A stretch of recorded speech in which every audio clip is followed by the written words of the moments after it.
ഇതിഹാസ കമലഹാസൻ വാങ്ങുന്നു.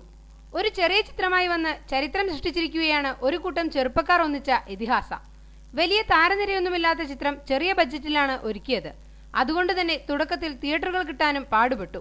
പക്ഷേ സിനിമയെക്കുറിച്ച് നല്ല റിവ്യൂകൾ വന്നതിനു ശേഷം ഒപ്പമിറങ്ങിയ വമ്പൻ ചിത്രങ്ങളെ പരാജയപ്പെടുത്തി ഇതിഹാസ മുന്നേറി. ഇപ്പോൾ കേൾക്കുന്നു ചിത്രം ഉലകനായകൻ കമൽഹാസൻ വാങ്ങുന്നു എന്ന്. കമലിന്റെ ചിത്രം ഇഷ്ടപ്പെട്ടുവെന്നും ചിത്രത്തിന്റെ റീമേക്ക് അവകാശം താരം വാങ്ങുന്നുവെന്നുമാണ് കേൾക്കുന്നത്. മാത്രമല്ല ചിത്രത്തിലെ കേന്ദ്രനായികയെ അവതരിപ്പിക്കുന്നത് ഉലകനായകന്റെ മകൾ ശ്രുതിഹാസനായിരിക്കും എന്നുമാണ് അറിയുന്നത്.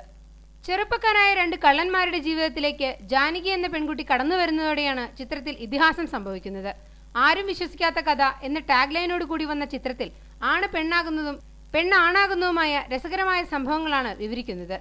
അനുശ്രീയും ഷെയ്ൻ ടോൺ ചാക്കോയും ബാലുവും തകർത്തഭിനയിച്ച ചിത്രം ഇപ്പോഴും തിയേറ്ററുകളിൽ പ്രദർശനം തുടരുന്നു. നവാഗതനായ ബിനു എസ് സംവിധാനം ചെയ്ത ചിത്രത്തിന് തിരക്കഥയൊരുക്കിയത് അനീഷ് ലി അശോകനാണ്. രാജേഷ് അഗസ്റ്റിനാണ് ചിത്രം നിർമ്മിച്ചത്.